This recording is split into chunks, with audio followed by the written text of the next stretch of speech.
ඔකේ ජේසු පීඨයි. ජේසු පීඨයි. අපිට කියන්නකෝ මේ සභාවට ඇවිල්ලා දැන් කොච්චර කාලයක් වෙනවද කියලා. මම දැන් ඇවිල්ලා අවුරුද්දක් වෙනවා. අවුරුද්දක් වගේ වෙනවා. ඔව්. කොහොමද මේ සභාව ගැන දැනගත්තේ? කවුද වාට කිව්වේ? ඒ සම්බන්ධයෙන් පොඩ්ඩක් කිව්වොත්. මම මේ සභාව ගැන දැනගන්නකොට මම ලොකු ප්‍රශ්න ගොඩක හිටියා. ඒ කියන්නේ මගේ ජීවිතේ පව මට නැති කරගන්න ඕනි කියලා හිතන තැන මං හිටියා. ඒ කියන්නේ මම ණය ප්‍රශ්න, ඒ දේවල් හැම දෙයක් එක්කම කරන කියන කිසිම දෙයක් හරියන්නේ නැති තැනක මම හිටියා. ඊට පස්සේ මේ සභාවට එන මේ ශානිකා අක්කා එයා මම පොඩි කාලයක් අඳුරනවා. ඊට පස්සේ එයා කොහොම හරි එයා මම ගැන එයාගේ මාර්ගයෙන් තමයි මම මේ සභාව ගැන දැනගත්තේ. ඊට පස්සේ තමයි මම මෙතෙන්ට සහභාගී වුණේ. මම ඊට පස්සේ මට ශානිකා අක්කා කිව්වා මේ ඉරිදාට සභාවට එන්න කියලා. නමුත් මට ඇත්තටම එයා කිව්ව දවසේ සභාවට එන්න බැරි වුණා. ඊට පස්සේ යා ඊගාව සතියේ මේ බ්‍රදර්ව කරන් ආව අපේ ගෙදරට. ඒක කරන් ඇවිල්ලා ඊට පස්සේ අපේ ගෙදර යම් දෙයක් මෙහෙම තියෙනවා කියලා මට ඔළුවේ කැක්කුමක් තියෙනවා කියලාත් මේ තියෙනව නේද කියලාත් මගෙන් ඇහුවා බ්‍රදර්. ඒ අහලා ඊට පස්සේ මේ මට කිව්වා එතෙන්ට සහභාගී වෙන්න කියලා. එදා ඉරිදා දවසක උදේ තමයි අපේ ගෙදරට ආවේ. ඒ ඇවිල්ලා ඊට පස්සේ මේ මං ඉරිදා හවස මෙතෙන්ට ආවා. මෙතෙන්ට ආවට පස්සේ මට යාඥා කරා ඔළුවේ කැක්කුමට ඒ දේවල් වලට. මට අවුරුදු ගාණක් තිබ්බ ඔළුවේ කැක්කුම ඒ පළවෙනි දවසේ ඉඳන්ම මට ඇත්තටම හොඳ වුණා. මට හැදුන්නේ නැහැ. ඊට පස්සේදී මට ආය යාඥා කරා මගේ තිබ්බ ප්‍රශ්න වලට, ණය ප්‍රශ්න වලට, ඒ දේවල් වලට මට ගොඩක් හයියක් වුණා මෙතන. කියන්නේ බ්‍රදර්ගේ වචනය, ශානිකා අක්කගේ වචනය, මෙතන ඉඳපු අනිත් හැමෝගෙම වචන මට ලොකු හයියක් වුණා. මගේ පවුලේ හැමෝටම මහත්තයාගේ ජොබ් එක පවා මට ලොකු කියන්නේ නැති වෙලා තිබ්බේ. ඊට පස්සේ දේවල් ටික ටික මේ හරි ගැස්සුණා. හොඳ අතට ආවා. ටික කාලයක් අතරතුරදම වට ප්‍රතිඵල හම්බුණා. ඔව් ඒ කාලේ මාස 3-4 වෙනකොට මට ගොඩක් දේවල් වලට පිළිතුරු ඇත්තටම දෙවියන් වහන්සේගෙන් හම්බුණා. මම ඇත්තටම ජේසුව දන්න කෙනෙක් නෙමෙයි. මම අන්‍යාගමික කෙනෙක්. මම ජේසු ගැන මුකුත්ම දන්නේ නැහැ. මම මෙතෙන්ට එන මොහොතේත් මම මුකුත්ම දන්නේ නැහැ ජේසු ගැන.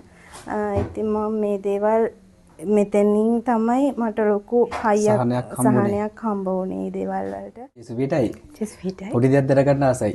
අක්කා කියන්නේ අක්කගේ ජීවිතය තුළ දිව්‍යන් වහන්සේ ඔයා වරන් ආපු ගමන කොහොමද කියන සම්බන්ධයෙන් පොඩ්ඩක්. ඉස්සෙල්ලාම මම මෙතනට ආවේ නම් මගේ යාළුවගේ මාර්ගයෙන්. එතකොට එයා මට ගොඩාක් ප්‍රශ්න තිබුණා. මගේ පවුල ඇතුලේ ප්‍රශ්නක් තිබුණා. ඊට අමතරව මගේ ආර්ථිකව අපි අන්තිම බිඳුවට වැටලා ඉඳියේ. ඒ කියන්නේ ඉන්න තැන නැතිව අන්තිමටම නැති වෙලා තිබ්බේ. එතකොට ඒ ප්‍රශ්න දැන් එහෙම පීඩාව විඳිද්දී එයා යාළුවා මට මෙහෙම තැනක් කිව්වා. මං ආවා. ආවම මං කාලයක් ආවා. එතකොට එද්දී මටම තේරුණා පළවෙනි පාරේ ඇවිල්ලා එද්දීම මට තේරුණා මං ගොඩාක් එදා ඇඬුවා. ගොඩාක් ඇඬුවා. ඒ කියන්නේ මගේ හිතේ තිබ්බ ලොකු දුකක් මං ඒක එළියට දැම්මා. නිදහස් වුණා. ඔව් එහෙම එකක් මට දැනුණා. එතන ඉඳන් මට එන්න හිතුණා. ඒ දිගටම ආවා. එහෙම ටික දවසක් එද්දී හිතපු නැති විදිහට මට හරි ලස්සන ගයක් ගන්න අවස්ථාවක් හම්බුණා. ඒක නම් ඇත්තටම ජේසුගෙන් ලැබිච්ච දෙයක් මට. ඊට පස්සේ ටික ටික මගේ පවුල ඇතුලේ තිබ්බ මගේ හස්බන්ඩ්ගේ ළමයි අතර තිබ්බ අර දුරස් බව ඒක අඩු වෙලා ගිහිල්ලා අපි දැන් පවුලක් කියන එක තියෙනවා. එහෙම තැනකටත් ඇවිල්ලා දිනවා. එතකොට ඒ කියන්නේ මෙතනින් දෙන දේ ඒක කියන්න තේරෙන්නේ නැහැ මට. ඒක මාරම එකක්. ඒ කියන්නේ අපේ ෆාස්ට් කියන දේ අපි අවංගවම අපේ හිතට දාගත්තොත් අපෙන් වෙන වැරදිත් හදාගත්තොත් ජේසු අපිට දෙන දේ ආශිර්වාදය ඒක වචනෙන් ඇත්තටම කියන්න බෑ. ඒක විඳින කෙනාම තමයි ඒක දන්නේ. ජේසුස් වහන්සේව ලස්සන ගමනක් අරන් ඇවිල්ලා තියෙනවා. ඔව් ඒ වගේම තව දෙයක් මට ෆාස්ට් එද්දී ගිය අවුරුද්දේ අන්තිම වෙද්දී එයා මට එකකට ආශිර්වාද කරා. ඒක මං අනිවාර්යයෙන්ම මට මේ අවුරුද්දේ අන්තිමත් ඒක කරගන්න පුළුවන්කම තිබෙනවා. ඒත් මම ලබන අවුරුද්දේ මුල අනිවාර්යයෙන්ම ඒ හීනේ තබා කරගන්නවා. ඒ තරම් ආශිර්වාදයක් මට ජේසුගෙන් හම්බ වෙනවා. ඒක මට කියන්න දෙන්න හැබැයි ඒක මේ අදකට හෙටකට නෙමෙයි අනාගතේ මගේ දරුවන් වෙනුවෙන් කරන දෙයක් වෙනුවෙනුත් ඒ ආශිර්වාදය මට ලොකු විදියකට ගිහිල්ලා තියෙනවා. සතුට වෙනවා මම හැමදාම ස්තුති කරනවා ජේසුට. අනිවාර්යෙන්. මගේ ෆාස්ට් එක එතකොට අතරම හරිම සතුටුයි මට ඒක. මට මේ අවස්ථාව ඇත්තටම අරන් දුන්නට වට ගොඩාක් ස්තුතියි. ඒ කියන්නේ මම මේක ගොඩ කාලෙක ඉඳන් ඒ කියන්නේ දෙන්න ඕනේ. අපි මේක සමාජයට දෙන්න ඕනේ. එතකොට අපේ පාස්ටර්ගෙන් ජේසුගෙන් අපිට මේ පිහිටක් ගන්න පුළුවන් මිනිසුන්ට ඒ කියන්නේ ලොකු පිහිටක් ගන්න පුළුවන්. ඒකට අවස්ථාව දුන්නට බොහොම ස්තුතියි ජේසු. ජේසු පිටයි. ජේසු පිටයි. පොඩි ප්‍රශ්නයක් අහනවා. ඔයා ජේසුව දන්න කෙනෙක්ද? මම ජේසුව දන්නවා. මම උපතින්ම කතෝලික කෙනෙක්. අපි කතෝලික පල්ලි ගිය කට්ටියක්. නමුත් ඇත්තටම කියනවා නම් ජේසුගේ බලය අත්දකලා තිබුණේ නැහැ. පල්ලි ගියා ආවා. නමුත් ජේසුගේ බලය ඇත්තටම අත්දකින්න පුළුවන් උනේ මට යම්කිසි රෝගී තත්ත්වයක් තිබුණා. ඒක ඇත්තටම වෛද්‍යවරුන්ට හොයන්න බැරුව තිබුණේ. ඒ වගේ අවස්ථාවකදී ඒ වගේ ගොඩාක් දේවල් කරා. ලංකාවේ තියෙන හැම දෙයක්ම වෛද්‍යවරු අතින් හැමදේම කරා. ඒක සොයාගන්න බැරුව ගියා. අන්තිමට මම කොමාරි විවාහත් වුණා. ඊට පස්සේ ඕම වෙලා මම රටකට යන්න හම්බුණා. මට ඒ වෙලාවේදී නැවත වතාවක් ඒ රෝගී තත්ත්වය මතුවෙලා මේ හොස්පිටල් යන්න වුණා. ආයෙත්. ඔව් එතනදී මට ඒකෙදි රෝග තත්ත්වය මතුවුණාට පස්සේ වෛද්‍යවරු ඒ රෝගය පැවසුවා. ඊට පස්සේ ඒ මාත් එක්ක වැඩ කරපු කෙනෙක් කිව්වා මේ වගේ පාස්ටර් කෙනෙක් ඉන්නවා මේ වගේ සභාවක කියලා. ඒ රටේදී ඉතින් මට ඒකට සහභාගී වෙන්න වුණා. ඉතින් අන්තිමට ඒ සභාවේදී ආඥා කරනකොට ඒ රෝගය මට නැතුව ගියා. ඇත්තටම ජේසුගේ බලය අත්දකින්න පටන් ගත්තේ එතනදී. ඊට පස්සේ මම ඒ සභාවේ හැම දෙයකටම සහභාගී වෙලා ඒ අත්දැකීම් ලැබුවා. ඊට පස්සේ මම ලංකාවට ආවා. ලංකාවෙත් සභාවකට සම්බන්ධ වෙලා සේවයක් කරා. එහෙම කරගෙන ඉන්නකොට ටික කාලයක් ඉතින් ඒ සභාවලත් ටික කාලයක් සේවය කරගෙන ඉන්න ගම මට ඒ සභාවේ සේවය නැතුව ගියා. ආපෞසරයක් මම ආඥා කරගෙන හිටියා මට ආත්මික සභාවක් දෙන්න කියලා. ඉතින් ඒ වගේම මට මේ ස්ථානෙට එන්න හම්බුනේ ඊට පස්සේ. ඉතින් මම ගොඩාක් සන්තෝෂ වෙනවා මෙතන මේ සහභාගී වෙලා මට සේවය කරන්න හම්බුණාට. ඇත්තම කියනවා නම් මම ගොඩාක්ම සතුටු වෙන්න දෙයක් තමයි අපි කුඩා කාලේ ඉඳන් මේ කියන්නේ මම සහභාගී වෙන තැන පාස්ටර් පොඩි කාලේ ඉඳන් මම දන්න කෙනෙක්. ඉතින් එයා දැන් පාස්ටර් කෙනෙක් කියලා ලොකු සේවයක් කරනවා. ඉතින් ඒ තැනටම මට ඇවිල්ලා සේවය කරන්න ලැබිච්ච එක මම ගොඩාක් සතුටු වෙනවා. මේ ඒක තමයි මගේ ගොඩාක් සතුට. මගේ අවසානයේ වෙනකම් මම ඉන්නවා කියලා තමයි හිතාගෙන ඉන්නේ. ඉතින් මට ඒක ලොකු ප්‍රීතියක්. ඇත්තට මම බලාපොරොත්තු වෙන විදියට මට දෙවියන් වහන්සේ තුල සේවයක් කරගෙන යන්න මට මේ ස්ථානයේ තියෙනවා. ඒක නිසා මම ඇත්තටම ගොඩාක් සතුටු වෙනවා. දෙවියන් වහන්සේට ගොඩාක් මහිමය ගෞරවයක් වේවා කියලා මම කියන්නේ. ඒ පාස්ටර් ගොඩාක් මම මේ ඇත්තටම එයා මට පුතෙක්. ඒ වගේ මෙයා මට ආත්මික පියෙක්. ඒ නිසා මම ගොඩක් ගෞරවයෙන් එයාට සැලකනවා. මොකද ලස්සන ගමනක් යන්න දෙවියන් වහන්සේ මට මේ ස්ථානේ දීලා තියෙන නිසා මට ගොඩක් සතුටුයි. මට කියන්නේ මට එකම දෙයයි මගේ බලාපොරොත්තුව දෙන්නේ මම මේ ඉන්න සභාවේ ඉන්න ඒ ආත්මික පියාන් ඒ දේවදාසියත් එක්ක අවසානයේ වෙනකම් මට මේ රැඳී ඉන්න තමයි ලොකු සේවයක් මේ දේශයට කෙරෙන්න ඕනේ. ඒක බලවත් විදියට වෙයි කියලා මම දෙවියන්වහන්සේ තුල විශ්වාස කරනවා. දේශාන්තර වලට පවා මේ කුංචි සභාව එසවෙන්න ඕනේ. මගේ එකම බලාපොරොත්තු ආසාව තියෙන එක තමයි. මට ඒක තරම් ඊට වඩා ප්‍රීතියක් නැහැ. ජේසුස් වහන්සේට ගෞරවයමයි මේ අත් වේවා කියලා මම කියනවා. එහෙනම් ජේසු පිටයි. අම්මේ ජේසු පිටයි. පොඩි ප්‍රශ්නයක් අහනවා. අම්මා ජේසුව කලින් දන්නවද? නෑ ඇත්තටම දන්නේ නෑ. කියන්නේ අහලා තියෙනවා. ඒකට අපි මම වන ආගමක මගේ යාළුවෙක් තමයි කිව්වේ මෙහෙම තියනවා කියලා ඉවරලා ලොකු ප්‍රශ්නක හිටියා. ඒ හින්දා තමයි ආවේ. ඊට පස්සේ ඇත්තට මේකට ගොඩක් ලොකු සහනයකුත් හම්බුණා. ඊට පස්සේ මෑත කාලේදී මගේ අපච්චිට මේ බඩේ පිළිකාවක් තිබුණා. ඒකට ඔපරේෂන් එකකට යන්න ගියේ නැහැ. ඊස්සේ අපේ මේ පුතාට දේවදාසට කතා කරලා මෙහෙම තියනවා කියලා කිව්වහම ඒ දරුවා එකට යාඥා කරා. ඒකට ගොඩක් ප්‍රතිකාරයක් කියලා දුන්නා. ඒ හැමදේම හොඳටම වුණා. ඊපස්සේ දැන් ඇත්තටම සුවයි. මේ ළඟදී ඒකට රිපෝට් එකක් ගන්න තිබුණා. ඒක පරීක්ෂණයක් කරන්න තිබ්බා. ඒකට යන්න කලිනුත් ඒකට යාඥා කරලා හැම තමයි ගියේ. ඒ ආපු රිපෝට්ස් ඔක්කොම නෝමල් වුණා. මුකුත්ම තිබුණේ නැහැ. ඉතින් ඇත්තටම ඒක දැන් සුවයි. ඒ අතරට මේ චූටි දුවටත් තිබුණා මේ අතේ සුව කරගන්න බැරි රෑෂ් එකක් වගේ තිබුණා. ඒ තමයි අපි ආපු පළවෙනි දවසේ. ඒක පෙන්නුවාම සුසේ එකට වතුර යාඥා කළා හදලා ඒකට දැම්මා.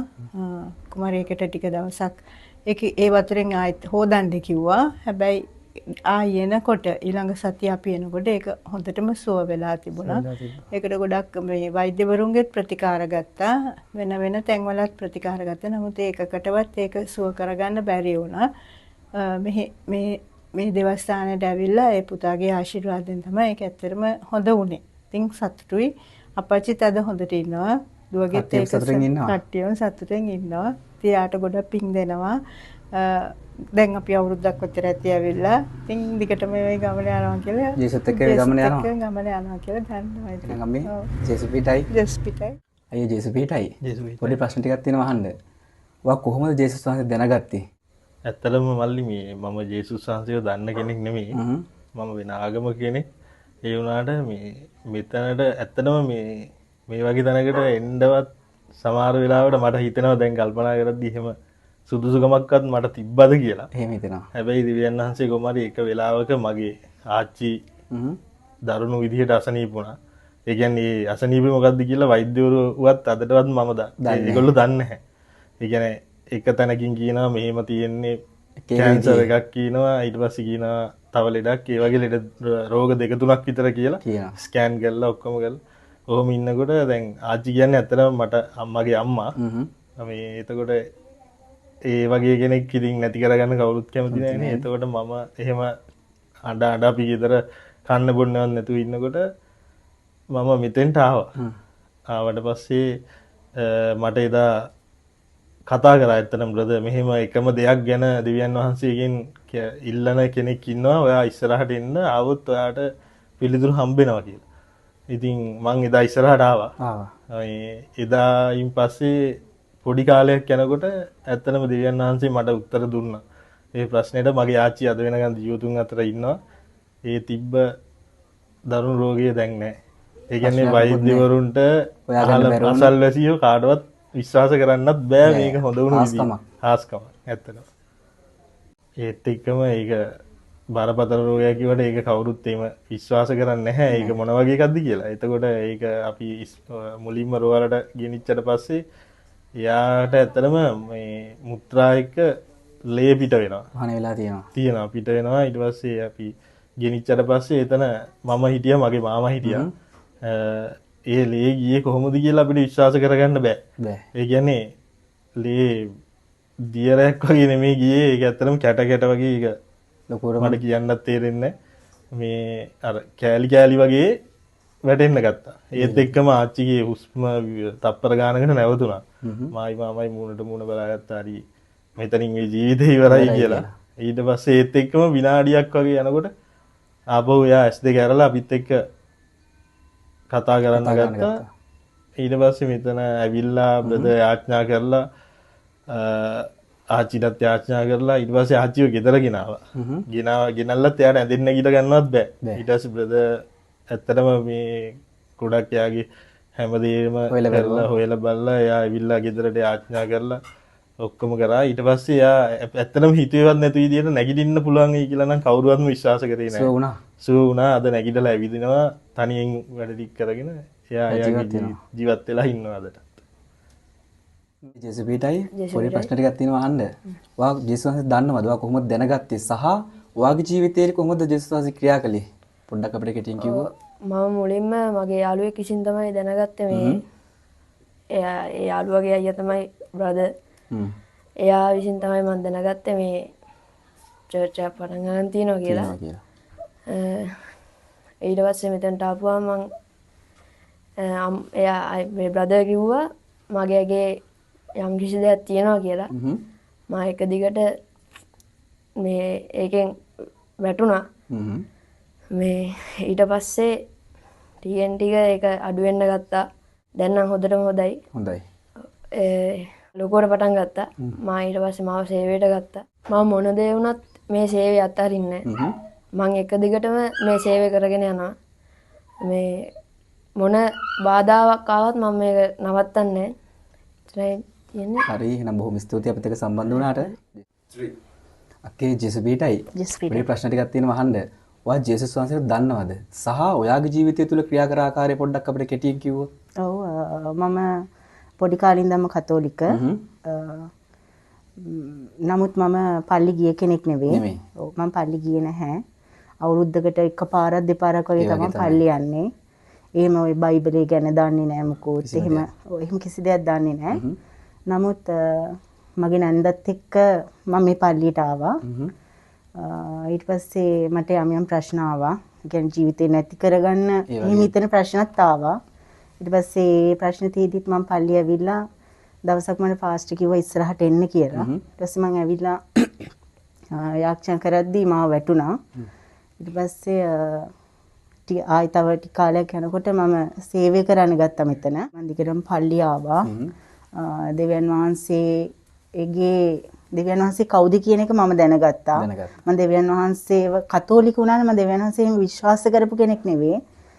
යම් ප්‍රශ්න ආවා. දැන් මම ඉදිරියට පල්ලිය ඇවිල්ලා ඒ දේවල් දෙවියන් වහන්සේට කියනවා. නමුත් කියලා ඊළඟ සතියේ වෙනකොට ඒ දේවල් වලට මට උත්තර ලැබිලා තියෙනවා. එතකොට මගේ අතේ තිබ්බා මේ රෑෂ් එකක් වගේ. ඒතකොට ඒක මොන බෙහෙත ගත්තත් හොඳ වෙන්නේ නැහැ. කෑමක් කන්න බෑ ඇලර්ජි. ඊට පස්සේ මම ෆාස්ට් කියලා ඒකට ආක්ෂා කරගත්තා වතුර මේව කරලා. ඇත්තටම දැන් ඒකත් හොඳටම හොඳ. දෙවියන් වහන්සේට ස්තුති කරනවා මේ දේවල් වලට මට ලබා දුන්නට. මම දැන් මෙතන සේවය කරනවා. මම ඉතින් මගේ ජීවිතේ මෙතනින් නැති වෙනකම මම මේ පල්ලියට එනවා. මම මේ සේවය කරනවා. අනිවාර්යයෙන්. මම දෙවියන් වහන්සේ විශ්වාසයි. ගොඩක් විශ්වාසයි. මට ඊට වැඩි කියන්න දෙයක් නැහැ. ඉතින් දෙවියන් වහන්සේට මම ගොඩක් ආදරෙයි. එනකේ ගොඩක් ස්තුතියි අපිත් එක්ක සම්බන්ධ වුණාට. ඔයාලට ස්තුතියි මේ අවස්ථාව ලබා දුන්නාට. ජෙසුපීටයි. මල්ලි ජෙසුපීටයි. පොඩි ප්‍රශ්න ටිකක් තියෙනවා අහන්න. ඔයා ජේසුස් වහන්සේව දන්නේ කොහොමද? ඔයා දන්නවද? ඔව්. සහ ජේසුස් වහන්සේ වගේ ජීවිතය තුළ ක්‍රියා කර ආකාරය කොහොමද? පොඩ්ඩක් අපිට කෙටියෙන් කිව්වොත්. ඔව් මම උපදේශිතම කිතුණුවෙක්. මම මීට කලින් වෙන දේවස්ථානයකට ගිහිල්ලා තියෙනවා.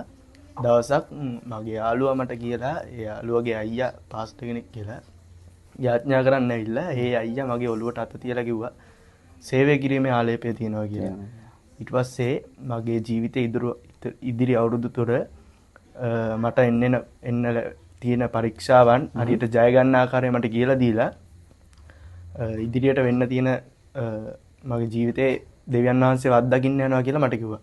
ඒ කියපු දේවල් ඒ අවුරුදු තුල ඒ ආකාරයෙන්ම සිද්ධ වුණා. ඉතින් මට තේරුණා මේ දේවස්ථානයේ තුලින් ප්‍රතිඵලයක් තියෙනවා කියන එක. ප්‍රතිඵලයක් තියෙනවා දෙවියන් වහන්සේ මේකෙන් අත්දැක්ක කියලා.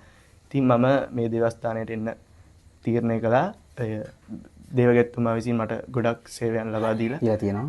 ඉදිරියටත් මම මේ සභාව තුල දිගටම සේවය කරන්න බලාපොරොත්තු වෙනවා. එහෙනම් මල්ලි ජෙසුපීටයි. ජෙසුපීට. කලින්දම කොන්දේ අමාරුව තිබ්බා. ඊට පස්සේ මේ රාගමිස් පිරිදාලෙන් එක්ස්රේ එකක් ගත්තාම කොඳු වැඩ පෙළි 80ක් ඈත් වෙලයි කියලා කිව්වා. ඊට පස්සේ කිව්වා සමහර විට ජීවිත කාලෙම ඇවිදින්නත් බැරි වෙයි ඉස්සරහටත් කියලා කිව්වා. මේ ඊට පස්සේ මෙතනට ඇවිල්ලා යාඥා කරාට පස්සේ දොස්තරලා ඉඳන් කිව්වා පුදුමයි ඔය ඇවිදිනවා තාමත්. මේ ඒක ලොකු හාස්කමක් කියලා. ඒ වගේම මේ මගේ අයියාගේ පුතා කැන්සර් එකක් ඇදිලා ජීවත් කරන්න බෑ. එහෙම කියලා තිබ්බේ මාසයක්වත් ඉන්න එකක් නෑ. දවස් ගණන් කියන්න බෑ. ගෙවල් ලස් කරන්න. ඒ වගේ දේවල් කියලා තිබ්බා. ඒකට දැන් එයාත් හොඳ වෙලා එයාගේ රිපෝට් ඔක්කොම නෝමල් වෙලා එයාත් මේ සනීපුනේ මෙතනින්. ඉතින් ඒ හින්දා මම ජේසුස්ට ස්තුති කරනවා මට මේ ලැබිච්ච හැම දෙයක් නිසා. පුදුම දේවල් ඉෂ්ට කරලා දීලා තියෙනවා එහෙනම්. එනක්කේ වාට ගොඩක් ස්තුතියි අපිත් එක්ක සම්බන්ධ වුණාට සහ වාට ජේසුස්ටයි.